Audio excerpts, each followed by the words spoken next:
are listening to the In the Mouth of Dorkness podcast. Here are Brad, Lisa, Brian, and Darren.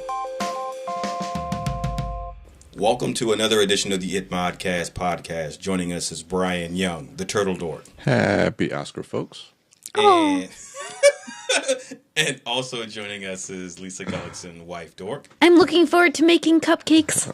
Oscar's cupcakes. Yes. And Brad Gullickson, mouth Dork. When Darren called my name, I had this feeling I could hear half of America going, "Oh no, come on, her again? You know, but whatever." And a special guest Dork Lindsey. Yay! Yay! And the winner goes to La La Land. No! Yes. Brian, the only one. Upset person in America. He was like, F Moonlight, La La Land forever. I know. I'm so sorry to bring back that Me and trauma. Scott Mance. And I'm your host, Darren Smith, the Disco Dork, and welcome to the ITMODcast podcast Oscar Preview Cast. Yay! This episode can only mean one thing. We are nearing the Academy Awards. It is Oscar season. And as we do annually, we are going to give our thoughts and predictions on the big night. This is a great year. I was going to say, we got a I pretty like good this year a strong lot. lineup Yeah. this year. This is easily my favorite list of nominations in the Best Picture category since I think I've ever been watching the Academy Awards, and I've been watching them since '91. Pretty diverse. Yeah, and I think a lot of that has to do with the new batch of voters that they've brought in. They've diversified. This preferential ballot. That's going to cause some more controversy like it did last year. I think it'll continue to. I think we're going to get more split decisions. Yeah. We'll see.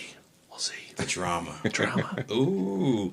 So how are we going to do it? We're going to go over... We're going to do the major 6 categories. Yes. We're going to start with actor in a supporting role, then go to actress in a supporting role, lead actor, lead actress, directing, and best picture. And then at the end, if anybody wants to talk about a particular category that they're really excited about, we can do that. All right. So we're going to go in order of how it's presented on Oscars.org. Yes. All right. Then that's not the order we just discussed. No, well, we're going to do it the way I say, Oh, okay. which is can be found on Oscars.org, which is accurate. But it Is might- mine in the wrong... Do I need to click on a thing? No, we're just going to do actor in a supporting role, I'm going to sneeze. like we just said. Okay. Well, Darren just disagreed with you. Listen to your own podcast. Oh, Oh, no. I was just going to say...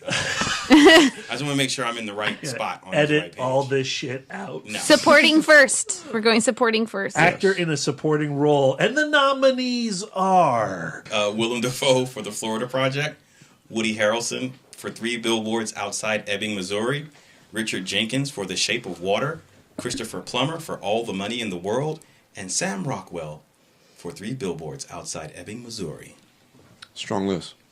strong list. All right, And I think you read it really well. Yeah. Darren Resonant. did a Thank good you. job. Yay. Man, this is a strong list. Yeah. It's weird, though, man, because Christopher Plummer, I don't know. It's so weird because, okay, they That took one is Kevin... a little random, I think. It's very random to me because they replaced him with Kevin Spacey, but the reason they wanted to do that... Vice He versa. replaced Kevin Spacey. Yeah. Oh, did I said the opposite? Sorry. did. Sorry. That'd be way sadder if it was the It's other way been a around. long day. But it was interesting because they wanted to get this film out to be in contention for the Oscars because they thought that Michelle Williams could get a nomination. But the dude that was the replacement ends up getting a nomination, and she's nowhere to be found. So I find that to be kind of ironic.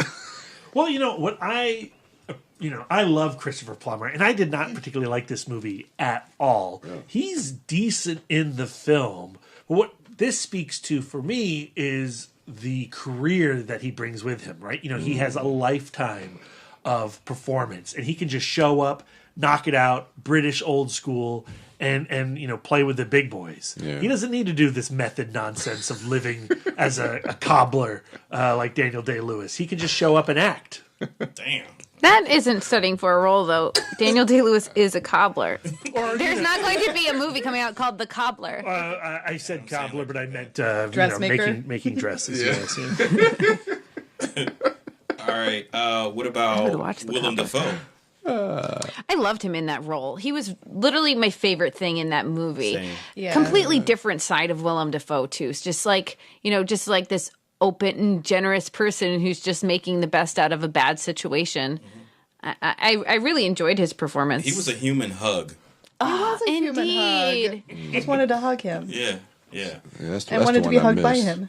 Yeah, that's the one I missed. It's worth checking out. Brian. Woody Harrelson from Three Billboards.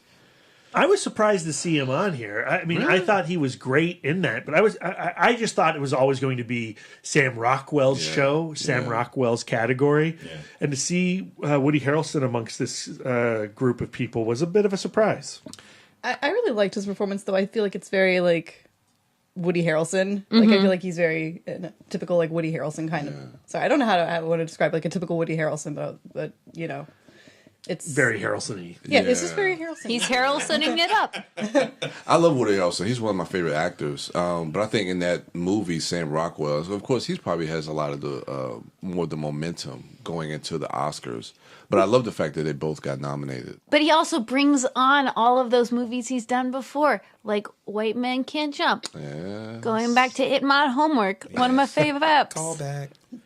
And he's been killing it this past year. I mean, of course, he was the general in Planet of the Apes, which I thought he was really good in that.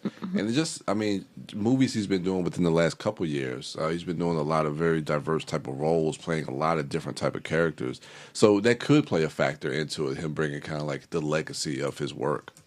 What do we think about Richard Jenkins for The Shape of Water? He's the one that I would want to win the most. I don't think he has that much of a chance, but his performance I found the most affecting out of all of these. Yeah, I'm on the same page with you, Lindsay. Of the group, that's my favorite performance.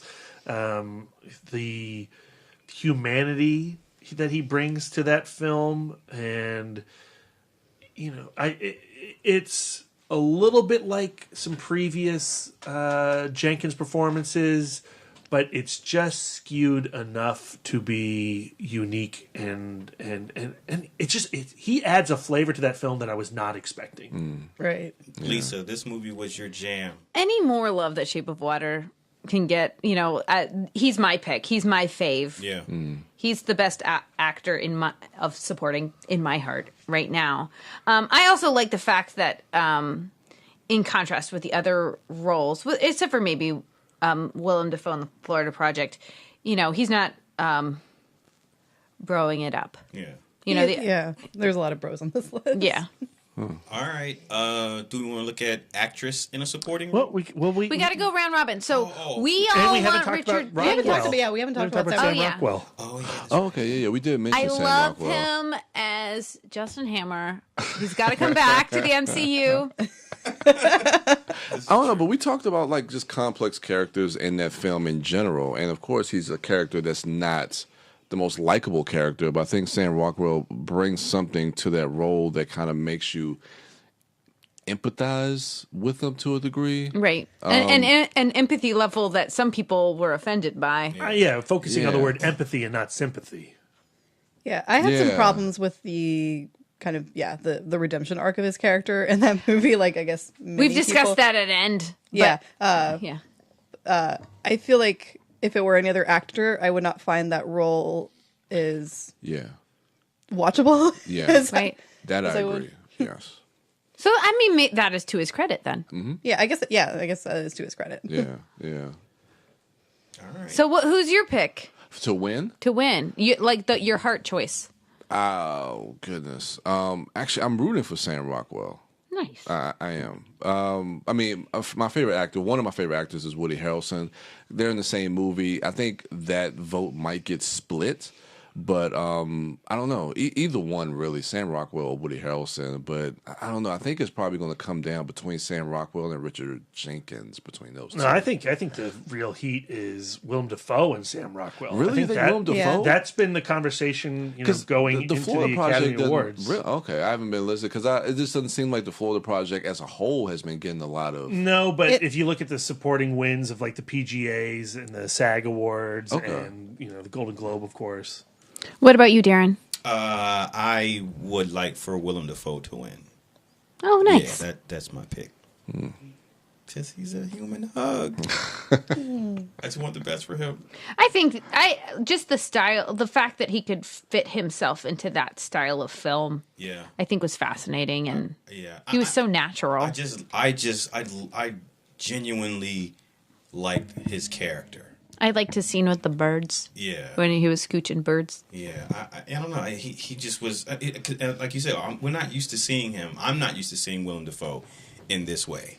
But it was refreshing, and that character was needed in that place because everything else was just despair and like just people just trying to get by, and it was a cold world. The perv scouting the picnic area, and you had to have like a bright spot, a warm spot, and Willem Dafoe, I don't know, he just was it was so effortless how he played that character. It's like that's the only type of character he should play because he's so good at it. Yeah, he's a great actor, and not taking anything else away from Woody Harrelson, Richard Jenkins, Christopher Plummer, or Sam Rockwell, because if Willem Dafoe wasn't on this list, I would say Sam Rockwell, because his character was so good at, his acting was so good at portraying a character that I have conflicted emotions about, and then that brings up a conversation with myself and how I look at and what my morals are and my level of empathy for other people versus sympathy for other people and what that means. So I don't know, like that's just a powerful movie. I love everything about it. But yeah, I got to pick Willem Dafoe. So now we're looking at actress in a supporting role. Yep. Okay, so I'll read this. I'll start this one off. So, Best Supporting Actress, we have Leslie Manville in Phantom Thread, Allison Janney in I, Tonya, Laurie Metcalf in Lady Bird, Mary J. Blige in Mudbound, and Octavia Spencer in The Shape of Water. Your list is in a different order than my list. Yeah, I know. And mine. I know. I'm sorry. You're such a rebel. But yeah, this is like you were saying, Brad. This is a strong year, and I think these ladies here gave some really good performances in all of these films. I'm happy to see Mary J. Blige in there. Me too. I'm just happy that Netflix is finally starting to get some love for some of their films that they've been putting out. Laurie Metcalf, I think, was a very nuanced and subtle performance. Like her and Saoirse Ronan, their relationship. So I thought she was really good. I don't know. Allison Janney, I think it really comes down between her and Laurie Metcalf, from what I'm hearing and what I'm seeing. So it's mom v. mom. Yeah. Two mom roles. I think so. I checked out 538, which I normally go to for my political needs. It has a great infographic for Oscars predictions, and I think they currently have the heat between Janney and Metcalf. Yeah. With Janney being the clear, like, way ahead lead. I kind of hope this is like one of the surprise categories, and like maybe Laurie Metcalf has a chance of winning, because I thought her performance was just like beautifully nuanced and understated compared to like Janney's mom, who like I liked on some level, but I feel like was very like. It's much in the tone of the movie, where it's just like, is this a cartoon or is this real? Yeah, like I feel like you don't get a clear idea of like where her character is coming from. Mm-hmm. I tell you, Octavia Spencer was a shock when they actually announced the awards, because I thought she was really good in The Shape of Water, but I wasn't expecting to hear her name when they announced Octavia Spencer. I think The Shape of Water is popping up in a bunch of places Yeah. people did not expect, and I'm loving it. What about Mary J. Blige? Her performance in Mudbound. I mean, completely different than anything that we've come to know of her. So I think that in and of itself really is a standout as far as her performance, and just the type of mother that she was able to play, and juggling all those different types as far as being supportive for her family, but also the having to kind of be the voice of reason between her husband and then Jason Clarke and oh goodness, what's the other lady? I forget the other lady's name. But yeah, she had a lot of stuff that she had to kind of juggle as far as Carey Mulligan. Carey Mulligan, yeah, her character in that performance. So I don't know. I really like Mary J. Blige. I don't think she has a shot at winning, but No. All right. So who do So you? no love for Leslie Manville. I mean, she's awesome. I in the liked her a movie. lot in that movie. Me too. Me too. She's also kind of a motherly role. Yeah. So there's a lot of moms. A on A lot of moms. A lot of mom figures on. And moms on are this very list. supportive. So Yeah. and they're never the center of the show, the moms. That's right. Well, So Brian, who's your pick? I want Laurie Metcalf to win. I don't think she will. I think it's going to go to Allison Janney. But I think, man, you're right, Lindsay. I think Laurie Metcalf, man, especially like seeing her career starting Roseanne. Oh man, that'd Scream 2. Scream 2. I know. Oh man, dude, that would be awesome. Oh, I hope she does. There's a shot. There's a shot she could get it. There's still a shot, but I don't know. All right, Lindsay, who do you got? I definitely predict Allison Janney to win, but I'm with Brian. I really want Laurie Metcalf. Yeah. Lisa. I can't do a prediction because I do not do that kind of research. And so to me, a prediction would literally just like be a guess, like give me a crystal ball and I'll just guess. But I loved Laurie Metcalf. I thought that she brought something different to the mom role that we don't see very often. This kind of passive aggressive, kind of controlling. But also kind of distant too. Yeah. But still, like the love is there, but there's just like a lot of fear too. I don't know. I found her very interesting, and there were definitely things that she did that kind of in not a bad way reminded me of my mom. It reminded me a lot of my mom. Yeah. Like, do you know where it reminded me of my mom is the neck. There was some serious neck acting. I'm like, that is some maternal tension in that neck, in that skull trunk. I'm gonna have to rewatch Lady Bird. Where's the neck? I know. Did y'all? I meant to ask this like on the review cast when we talked about Lady Bird, but did you all notice patty cake in her class? No, I did Patty not. cake's in Oh, her I class. did. Yeah. Oh, Who's you one of win. the girls in her class? I did not know. Oh, this. the actress that played in Patty cake. Yeah. really? Yeah. Yeah, during I think it's like during the assembly or whatever where they're talking about abortion. She's sitting behind her. Nice. Okay, patty cakes. Yeah. Yeah. What about you, Brad? I'm with you guys. I think Allison Janney will probably take it, but I preferred Laurie Metcalf. I think if you look at I, Tonya versus Lady Bird, I, Tonya is much more of a movie, and the style of performances that Allison Janney gives is showier and, maybe a little more attention grabby. But Laurie Metcalf's character felt real. Mm-hmm. She should change her name to Laurie Neck. Okay. Like, okay. Oh. Yeah, I feel like I'm weirdly down on Allison Janney's performance, but which I really liked her, but I guess like what you're saying, it is within the tone of the movie and like the style of that movie. And the scene with the bird is great. Like that little moment that was in the trailer. I mean, that's great. That's why she's my pick. Yeah. For all the reasons that you all were saying that it might go to her. It's like weird that I had fun watching her character the most out of all these characters. Mary J. Blige she's a strong performance in her role, in a role that's in a movie that's sometimes hard to watch. And Leslie Manville, I just couldn't connect to those characters in Phantom Thread. I couldn't. I understood what was going on. I just because of the nature of their personalities, I wasn't able to connect. So I have no, I have no stake in that. Her performance was fine, but there's nothing in it that I call to memory. And Laurie Metcalf, I really dug Lady Bird. Like I was surprised how much I liked that film, but I don't like her performance. It's a different type of movie, like you just said. The tone of that movie and the type of acting in that movie, because of that movie, is different from something like I, Tonya.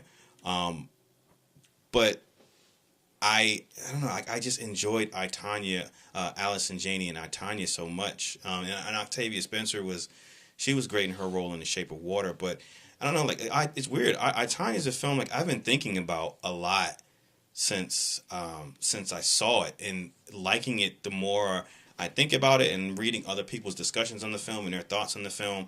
And it makes me go back and reevaluate that film. I really liked it, and easily the first time I saw it, the first thing that stuck out to me was Allison Janney as her mother, and that was the thing that it still resonates with me outside of just how they told that story. But she was great in that movie, and she was just fun, like a messed up character, by absolutely. But it was just fun to watch. I don't know. I guess it was just fun to watch her perform that character, like watching her performance. Cause yeah, but that's who I have to win. All right. So next category, Brad. Actor in a leading role. Yeah. All right. Lindsay. Ooh. The nominees. And the nominees are Gary Oldman for Darkest Hour, Daniel Day-Lewis for Phantom Thread, Daniel Kaluuya for Get Out. That's 2 Daniels back to back. Yeah. Timothy Chalamet for Call Me by Your Name, and Denzel Washington for Roman J. Israel Esquire. Yay. What is Washington doing in this? Well, game? we know why he's there. The Franco thing. Yeah. Yeah, but apparently So they couldn't nominate Franco, so they're like, we got a substitute.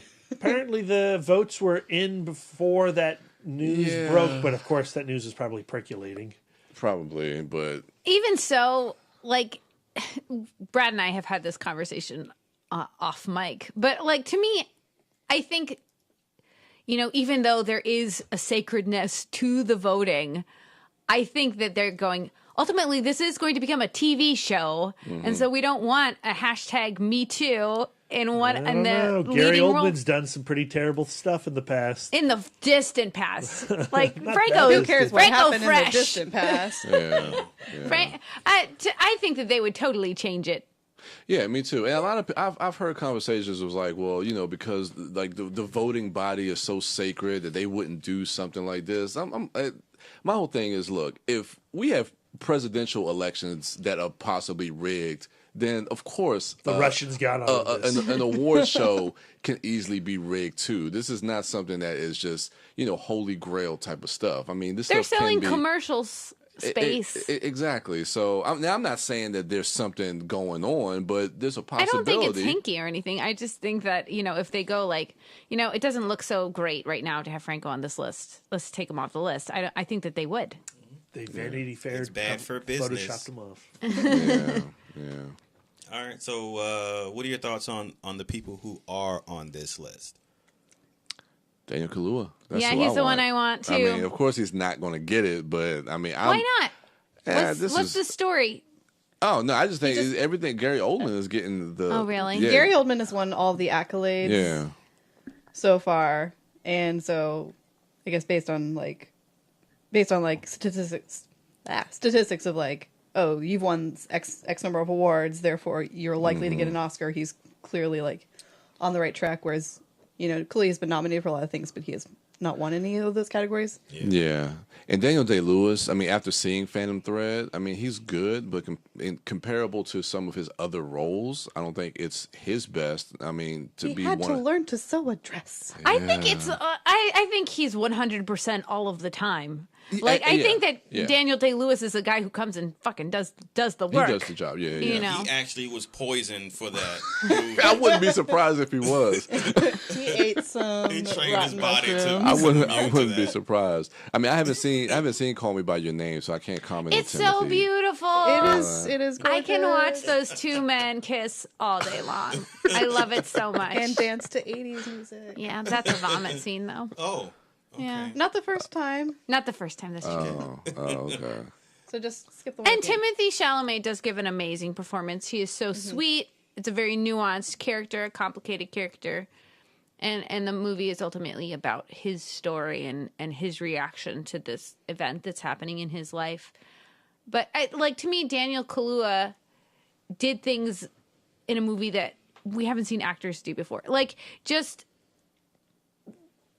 the hypnotism scenes are so amazing. That's the one I go to. Is like the sunken place scene. with- Absolutely, with when the Kathleen eyes, Kennedy. when Yeah. his the tears just prick up in his eyes, like it's really effective. I mean, that whole scene when he's like trying to divert the conversation about his mother, and then he slowly gets pulled into the hypnosis, and then has to kind of reveal that whole story about his mother and why he couldn't get up, and it's just the way he performs that scene is just brilliant. That is It's an amazing It's scene. absolutely brilliant. I would also say the cocktail sequence. Yeah, absolutely. Because so much of his performance is reactionary. Yeah. And he has to absorb all of this information. You have to experience his confusion and his bugged outness. I think he's doing a lot in this movie.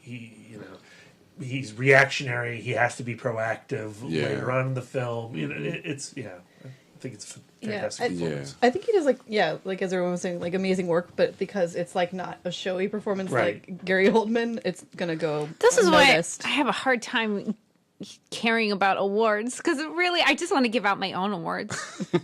Nobody would come to that party. Like I would come to the Lisas. Yay! You would have the best cupcakes. That's true. I really like Gary Oldman in Darkest Hour. And yes, it is a showy one, and yes, he's covered in latex, but there actually are some really great, quiet moments in that film. Yeah. I love his conversation with, Daggett from Dark Knight Rises, Killing Them Softly guy, Ben Mendelsohn as King Edward. That conversation that they have in the room together, and he is now convinced, the king to join his side as his opinion of sticking in the war is dwindling. I love that moment. It's very... I like when he first comes to the king and they discuss like what time they're going to meet every week. Mm-hmm. And he's like, no, I can't meet at 4 p.m. I nap then. I think that there was a lot of like humor in his Churchill, and I think that he brought a lot of humanity to that role. There were some things about that movie, like the whole relationship with Lily Jenkins, I felt like Was odd. it was odd. It's just like, oh, how are we gonna get a girl into a war movie? Yeah. They do the same thing on the show The Crown with Churchill, where they give him like a young lady to like mentor. I don't know, but I mean, I like, to me, I just think, why give like, it's such like an Oscar-y type role. It seems kind of boring to give it to somebody doing a historical figure in makeup. It does feel boring, and I don't. There's something about somebody covered in latex that, I mean, I don't want to say that takes away from their performance, but sometimes It's some amazing latex acting. Like that neck waggles. Yeah, it doesn't look like he's covered in latex. To me, he gets lost in that. Under that latex. Like, I don't see Gary Oldman. It's a great. I don't know. I think it's a great movie. And you don't see great the makeup performance. either. It is a great movie and a great performance. Well, it's a great movie and a great performance. But is it something we've never seen before? Like, I want my Oscar. I think it's something I've never seen from Gary Oldman. Yeah, especially seeing a lot of the characters that he's played throughout his career. He definitely gets lost in a lot of his characters. I have a feeling if Churchill was a woman, that Meryl Streep would be playing this role and she would get the Oscar for it. Iron Lady, she got it. Yeah. So it's unanimous. Daniel Kaluuya for Get Out Is who we'd want. Yeah. Gary Oldman's going to win. Okay. So disappointing. Daniel Kaluuya is going to win. Okay. Oh, All yay. right. Okay, Remember, I like said that. Ladies and Do you think gentlemen. there's a chance though that Daniel Day-Lewis could take it because it's like his last role and maybe they'll give him? But he already has an Oscar though. Yeah, and I don't hear a lot of people talking about his performance. That'll be interesting. Like, so He died. Eating the poisonous mushrooms. It Oh, was he just a didn't movie. die. Oh, okay. Tell him that, Lisa. It's a movie. All right, so what's the next category? actress in a leading role. Lisa. I'm not ready. Okay. Oh, nope. I'm still not ready. The nominees. There we go. Okay. Sally Hawkins, The Shape of Water. Frances McDormand, Three Billboards Outside Ebbing, Missouri. This is why I sought my job.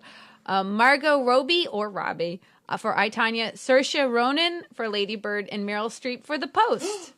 Yay! Brian. Man, this one, I mean, again, the buzz. Who I want to win, who I think is going to win, actually lines up. I think it's going to be Frances McDormand. She's getting a lot of the momentum, and I love her in that film. Again, talking about these blurred lines between characters and what she, especially a lot of the reveals once you see her story, you see her motivations, but a lot of the reveals as far as like her relationship that she had with her daughter and things like that, and then a lot of the actions that she takes against the Woody Harrelson and a lot of people from the police department. Again, like you said, it's just a character that you just go back and forth with, but ultimately you really are on her side by the end of this, and really want her to get justice. I think everybody else, again, I know I talked to you about this, Brad, as far as Meryl Streep, because it's easy to kind of dismiss Meryl Streep. It's like, okay, they just give her another nomination. Like, if she just breathes on camera, she gets a nomination. But I don't know, man. Like, watching The Post, she does some very interesting things in that movie. And she has one scene towards the end that I think is just really just pitch perfect in that movie. So I don't know who I would put in her place. I still have to think about some of the other performances, but I think Meryl Streep, that performance is definitely deserved. I think you watch The Post and you go, oh, that's why everyone loves Meryl Streep. Yeah, I don't feel that way when I watch the Iron Lady, like or Into the Woods. or Into the Woods. Yeah. Mamma Mia. But Meryl Streep in The Post, that's crackerjack performance. Yeah, absolutely. And just give some love to I'm glad to see Margot Robbie, but I'm gonna give some love to Sally Hawkins. Like, she was She's my choice really for incredible. sure. The amount of information and story and emotion and layers she portrays without even speaking is amazing. Yeah. The scene of her finally convincing Richard Jenkins, the argument in the hallway when she has him repeat what she is saying. Yep. It's an amazing scene. Amazing. Talking about things we haven't seen on screen before. Like, there has not been a character like Sally Hawkins in Shape of Water. Yeah. And I think that she did an amazing job. Yeah. Lindsay, who do you got? I'm with Lisa. I was really moved by Sally Jenkins in Shape of Water because she has to do so much. Sally Hawkins. Sorry, I was getting her and combining her and Richard Jenkins. I'm just very Shape of Water oriented. Alternate universe, they get married. I wrote it down as Sally Jenkins in my notebook. That's why. Yeah, that's what you got. Scratching it up. Okay, yeah. So Sally Hawkins, Shape of Water, definitely be my choice for all the reasons that Lisa said. She just has to do so much without even speaking. Yeah. And I just found her the most making me cry of all these women in this list. All right, Brad. I think all the performances are really great, and I'd be happy to see any of them walk away. I'd probably lean towards Sally Hawkins for what Lindsay and Lisa said, but Frances McDormand would be my number 2, and she's probably going to get it. Yeah. Dang, what I told myself. Yeah, I think Frances McDormand's going to get it. I think she deserves it. This category is just like the male category in that they're all strong nominations. Whether it be Sally Hawkins' voiceless, wordless performance, Margot Robbie's, in order for that film to work, for the people that it does work for, she has to sell that character, and she can't be Margot Robbie from Suicide Squad or the Wolf of Wall Street. She has to be Tonya Harding, and she does an outstanding job, make you sympathize, empathize, fear for that lady, wonder, why is she making, decisions to be with these people. But at the same time, there's just complexity there. And that's why I picked Frances McDormand, because even though her performance was more outward, there were moments where she's having this struggle within herself, by herself, as opposed to like external forces, whether it be the police department's inactivity or the results that she's not looking for. There are moments where she's fighting within herself too. And of all these movies, of these nominations, the character that I've gone back to think about the most is Frances McDormand's character, because she's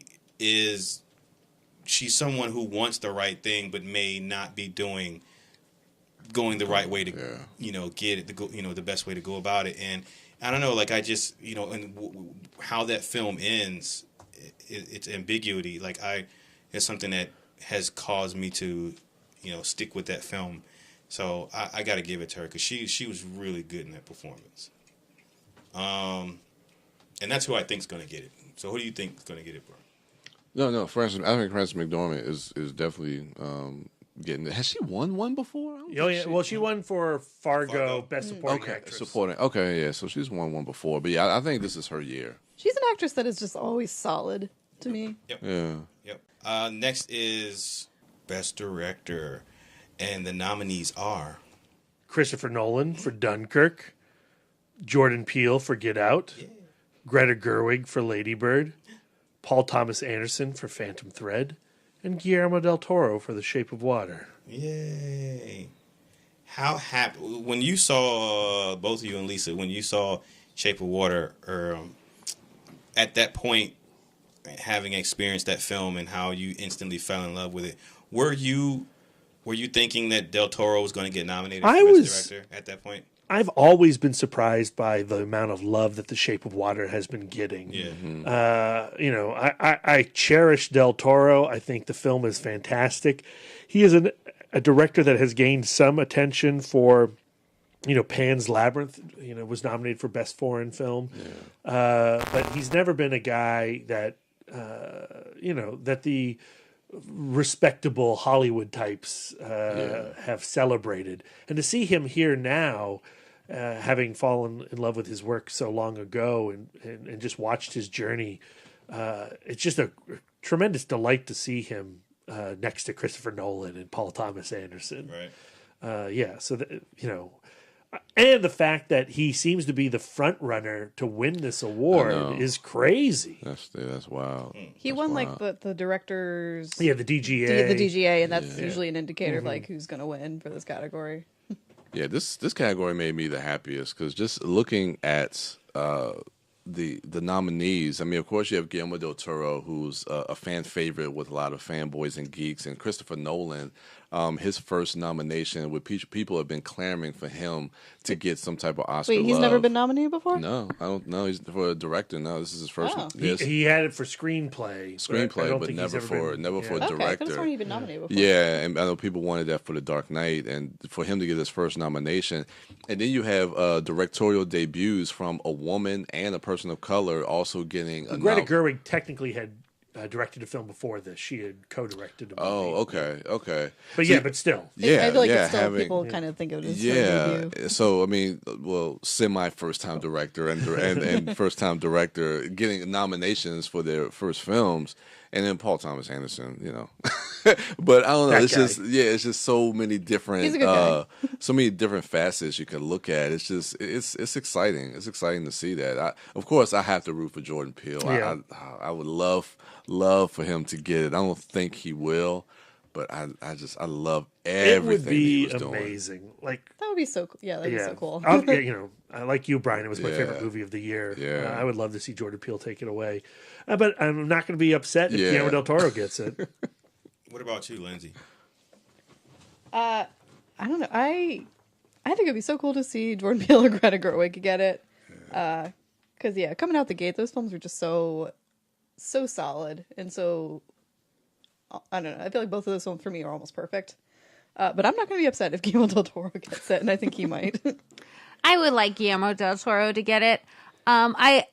I think that his film is beautiful and perfect and a culmination of a career of really beautiful individual films and some, off the beaten whatever films, but there's always something so individualistic about it. And he's such like an auteur in everything that he makes.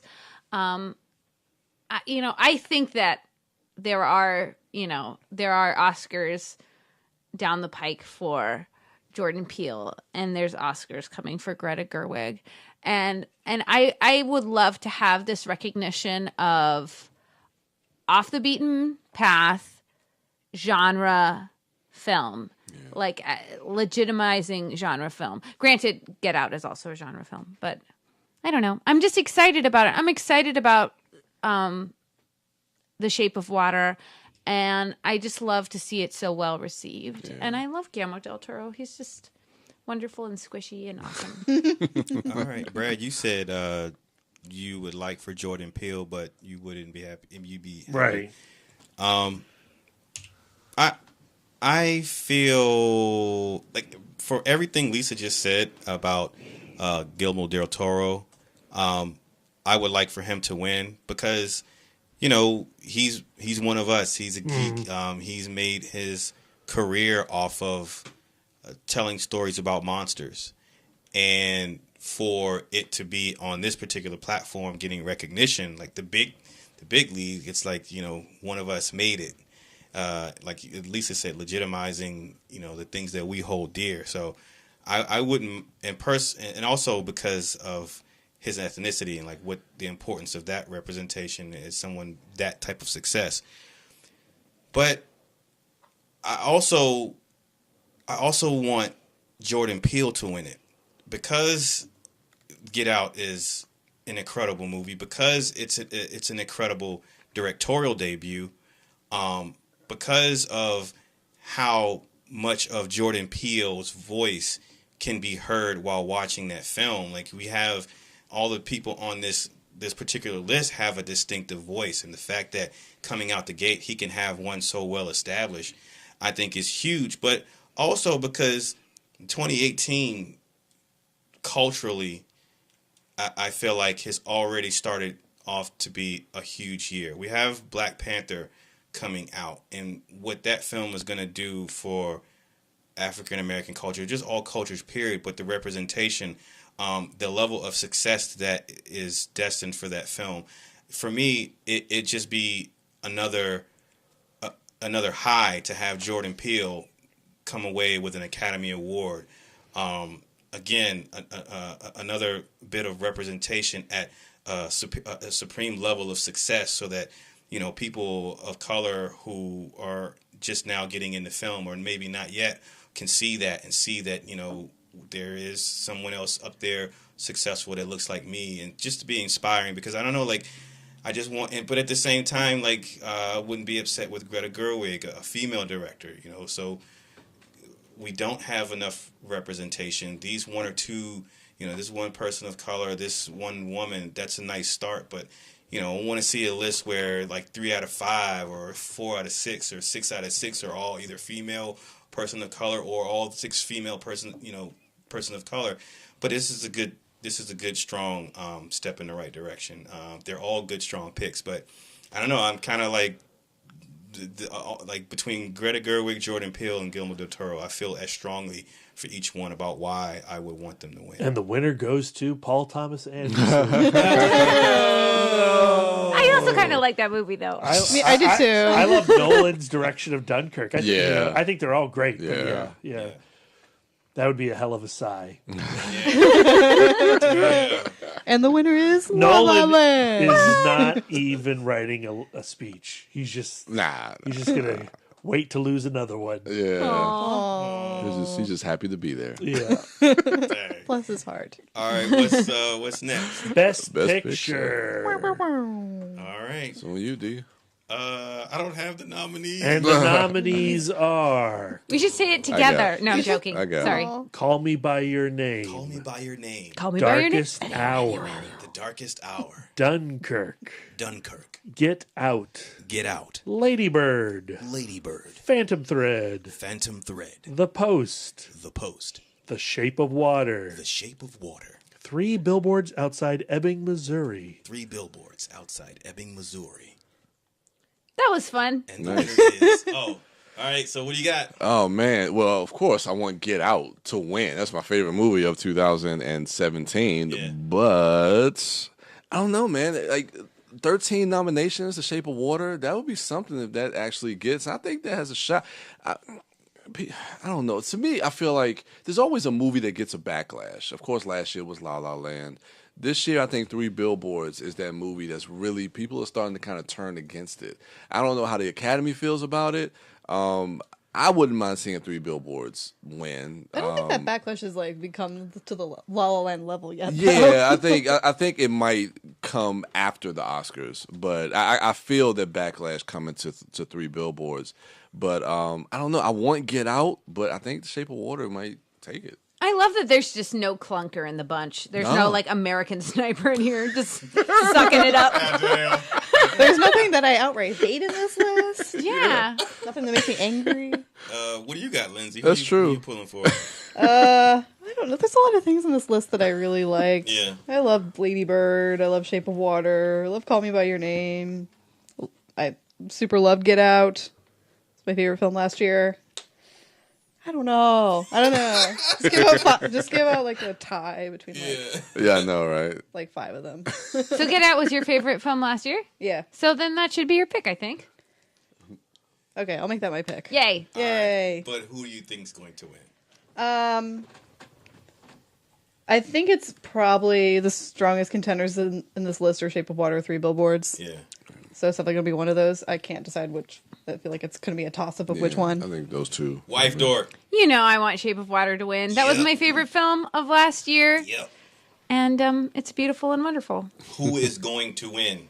I don't care. You have to say Shape of Water. Shape of Water, then. Yeah. B. I think it's going to be a split. I think it's going to be Del Toro getting Shape of Water and 3 Billboards getting Best Picture. Oh, so the probably director. Right. Yeah. That does But tend to happen. there is this part of me that's like, Get Out's going to win.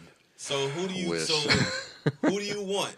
I want Get Out to win. I think in my heart, I want Del Toro to win Best Director, Right. and I want Get Out to win Best Picture. Yeah. Okay. Now who do you think's going to win Best Picture? I mean, I think 3 Billboards is going to win Best Yeah. Picture. Yeah. You don't feel the backlash for that movie? I mean, I certainly do. But like, are the old people who are voting on Yeah. this film gonna know about the that's backlash? I don't think so. Yeah. It hasn't picked up enough steam. I feel like Yeah. by this point, like last year, the La La Land backlash had picked up a lot Yeah, of because steam. because La La Land was being talked about so early in the year from the festival circuit that by the time we got to the Oscars, like people were just kind of done with it. So yeah, except me. Aw. Oh, definitely. All right. He lives in a city of stars. Yes. What else we got? That's it. That's it. Those are the main categories. I mean, are there any other topics that you wanted to cover? Brian, I know you're pretty excited about cinematography. Yeah. Just wanted to touch on cinematography. That's one I wanted to look at. Let me see if I can pull it up here. Well, I've got it if you got want it. Oh yeah, here it and is. the nominees are. Yeah, Rachel Morrison, Mudbound, Bruno Delbano, Darkest Hour. Yeah, Hoyt Van Hoytema, Dunkirk, Roger Deakins, Blade Runner 2049, and Dan Lautzen, The Shape of Water. This comes down to 3 for me. Again, all great, I would say. Yeah. Now, Darkest Hour I haven't seen, so I can't comment on the look of that film. But Rachel Morrison, from the moment I even saw that on Netflix, the one thing that stood out was the cinematography of that film. Isn't it crazy that it's the first time a woman has been nominated for cinematography ever? That's Yeah. weird. So, I mean, that's groundbreaking, but we definitely need to see more of that. And I'm glad she was actually able to break through. I think she's one of the front runners. Of course, Roger Deakins is kind of like the Susan Lucci of the Oscars, and I just want him to get one. He's But always the bridesmaid, never the bride. yeah, but I cannot deny how beautiful Shape of Water looks.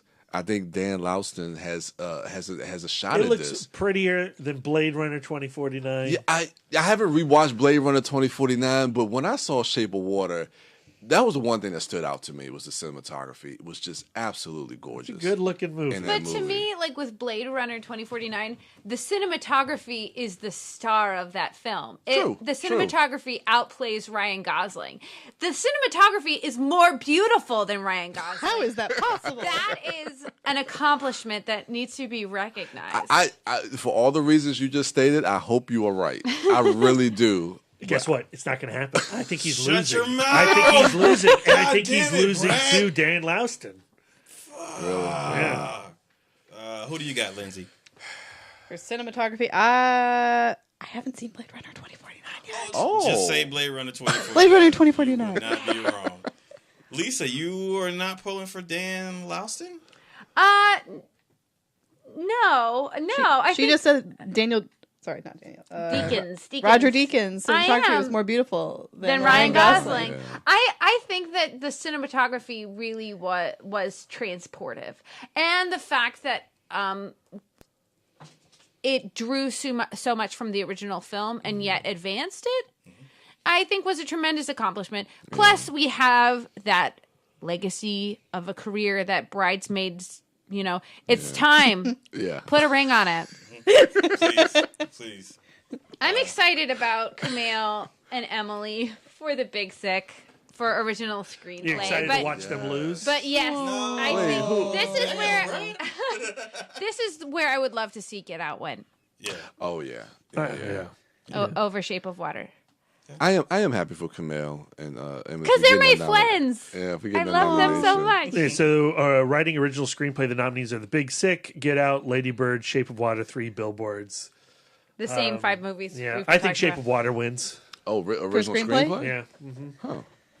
Well, no. Sorry. I think Martin McDonagh, 3 Billboards. Oh, really? Yeah, I don't know.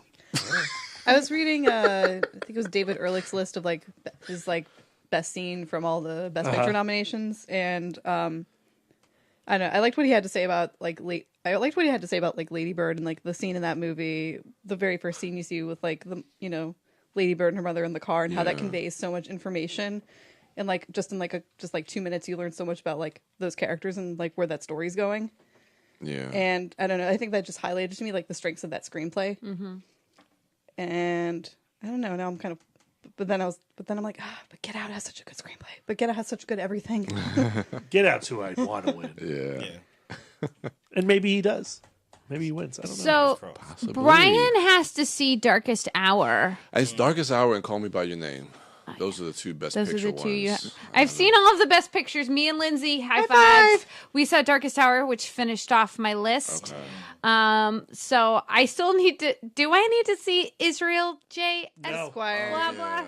Please don't. Please don't. Damn. Yeah, I haven't seen that either. Denzel is great in it, but it's a terrible character. It's a terrible movie. It's crazy. It's no good. It's no From good. the director of Nightcrawler was really good. Yeah, it was really good. And Roman J. Israel Esquire is straight garbage. Yikes. All right. So I would love to tackle some of the foreign language films. I would love to tackle some of the documentaries, of course. Most of the documentaries I think are on Netflix, so that'll be That's nice. awesome. I think The Insult, the foreign language film, is also on Netflix right now. And A Fantastic Woman's going to be at Last Weekend. Woo! All right. It doesn't matter who else is in the category for best film editing because Baby Driver. I was about to say, yeah. Baby Driver got some love. It got 3 nominations for all technicals. I think sound editing, mixing. sound mixing, and film editing. Yeah, All the it sound gets all stuff goes to those. Dunkirk. think so? Yeah, Yeah, that's I think gonna it take will. it. I I'm think it sure. will. What about original song, guys? Wait, what's I don't nominated even for that? know. The nominees are Mighty River from Mudbound, Mystery of Love from Call Me by Your Name, Oh, Sufjan. Remember Me from Coco, Stand Up for Something from Marshall, This Is Me from The Greatest Showman. I fucking love that song. This is me. I was Yes. doing the thing, now when you watch a Facebook video, it'll just put up a playlist of a bajillion Facebook videos, and then you just kind of watch them all until you fall asleep. Oh, I hate it when I do that. Yeah, I do that way too often. But they played the little when they first ran through that song, the workshop of that song, and that lady singing, sounding amazing. It's so moving. And Hugh Jackman stands up and is like, "What?" And I'm like, "What?" I love that song. It is the only good thing about that movie. Sorry, That movie- Brian. That movie is awesome. So, I stand by it. so that's your pick, Lisa? Stand by it. Yes, I think that song is transcendent. Okay. I love that song so much. I want to see Oscar winner Sufjan Stevens. That is pretty cool too. That song was beautiful. The song is beautiful, but does it make Hugh Jackman dance? Oh, Original score, 3 Billboards.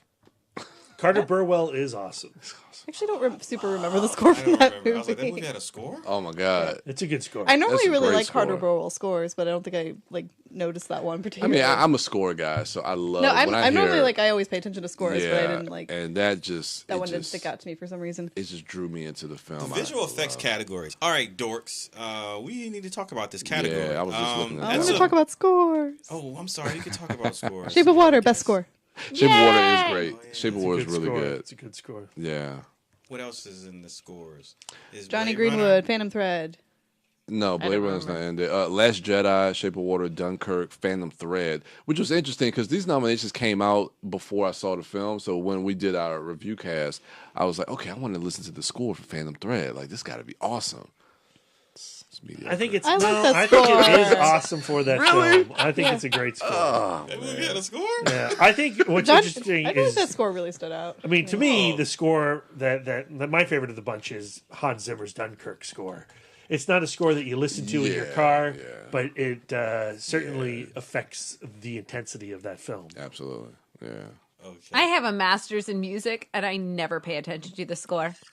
I just, for some reason, unless it's like outstandingly good or outstandingly bad, I will not notice it. Oh, wow. Isn't that weird?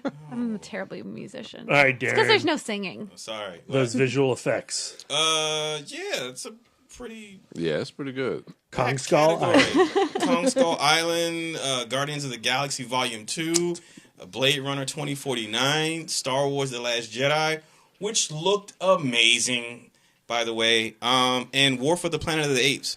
And when I say Star Wars The Last Jedi looked amazing, I'm talking about cinematography. I'm not just talking about visual effects. But if we were talking visual effects, this one's hard for me because I guess it would have to be, I don't know, like War for the Planet of the Apes. Yeah, because I feel like you got to give it to War for the Planet of the Apes. Because them apes are real. Exactly. Those apes work like seamlessly in that movie. We talked about this when we did our review of the film. We talked about how the leaps and bounds in technology that they've been able to make in regards to making these characters real characters alongside their human counterparts. And that movie does that in spades. But then like Star Wars had like amazing visual effects. Blade Runner, just after the score and after the cinematography being a character in the movie, I think the visual effects as well, because it's not like a bunch of flashy visual effects. They're more subdued. There's a lot of integration going on in Blade Runner with Right. model work and sets and cinematography. Yeah, and so, but I don't know. I guess if I'm leaning towards War for the Planet of the Apes, it'll be because those effects were integral to the story. You know, it'd be More hilarious if Skull Island wins. No, Why? No. it's going to be this year's But Suicide Skull Island, Squad. cinematography-wise, Skull Island looks I mean, no, amazing. and the effects are great. That is one good-looking ape. Yeah. Yeah, Wait, but, Suicide Squad won for like best makeup or something, not Yeah. visual effects. Yeah. but I think War for the Planet of the Apes. I'd be happy if they took. I haven't seen Kong Skull Island. Do I need to see it, Brad? You sure don't. Oh, It's okay. Man. No, it's not. It's fun. It's fun. Incorrect. I thought it was Really? a fun time. I didn't like it. I like the big monkey. Oh, damn. man. All right. Any more we want to hit on before we bounce out of here? I would like to talk about snubs. Yay! Who got snubbed? Mainly Michael Stuhlbarg. I feel like he had like a great year. Kick Woody Harrelson out, put Stuhlbarg in. You could put him in for like, Christopher Plummer. Christopher Plummer, yeah. yeah. I mean, you could put Stuhlbarg in for. Sorry, he was in 3 Oscar-nominated movies, which Yeah. is insane. Because he's got an Oscars face. Like, you see him in a movie and you go, this movie's legit. You see him in Trumbo and you're like, Trumbo is legit. Men in Black 3. Yeah, legit. Whoa. Legit. All right. Who else got snubbed? Anybody else? I already talked about Franco. I think was snubbed, but we know why. That's called for. I wouldn't have minded seeing Ray Romano or Holly Hunter for Big Sick. I thought they were great. Yeah, the rewatch of that for me, they really stood out in that film. Really, really good. Holly Hunter, I thought was really good too. Well, it was standout in that. I don't know if there's any other snubs though that I could think of offhand. As far as like if it's trying to replace somebody. No. That's good then, right? Yeah, It's a great list It is of a str- nominations. It's a strong year. He was also in The Post, Michael Stuhlbarg. yeah. Damn. Yeah, I just Post. really wanted to talk about this category, talk about snubs, talk about Michael Stuhlbarg because I he is can- amazing. He is amazing. He's my friend. We've talked about it. He's my friend. Like in real life? Yeah, like when I see him, yes, in real life, in my real life, when I see him in movies, I go, I like that guy. Oh, okay. All right. So that's going to do it for us listeners. Hit us up on social media and let us know who your picks are for the Oscars. And I just want to give a shout out to the Sears preemptive. Hello, I am on my way soon to the Oscar party. I'm looking forward to it. Yay. Lisa making cupcakes? I'm making cupcakes. They're going to be champagne cupcakes. Yes. Half of them are going to be raspberry curd with marshmallow cream. Not marshmallow cream. A mascarpone cream on the inside. And then the other half are going to have, you can't have them because they have nuts in them. Have a almond cake in the bottom with an almond buttercream on top. Yes. And with creme patisserie on the inside. I've never made creme patisserie. I'm pretty excited. I don't even know what that is. I learned about it from Great British Bake Off. It's my favorite. Yeah. So that's what we got to look forward to. That's what you got to look forward to, Ryan and Emily Sears. We're coming. But yeah, hit us up on social media at ITMODcast, Twitter, Instagram, Facebook. Brian is at the Turtle Dork on Twitter, at the Turtle Dork 1 on Instagram, and at Brian William Young on Facebook. Lindsay, tell the people where they can find you. I'm on Twitter at Decree Freya and Lindsay Aston, I think everywhere else. And she also writes with me on After Movie Diner. Oh, that's true. I write on the After Movie Diner. And everybody should stay tuned for the huge announcement of her podcast, which will be rolling out pretty soon, hopefully. Hopefully, I gotta get working. I got a fantastic episode planned for that. I'm excited. Oh, Lisa can be found at Sidewalk Siren on Twitter, Instagram, and Letterboxd. Brad Gullickson is at Mouth Dork on Twitter, Instagram, Facebook, Letterboxd, and Untapped. And I'm Darren Smith, the Disco Dork, on all social medias except MySpace. That's going to do it for us. Thank you all for listening. Enjoy the rest of your week. And until next time.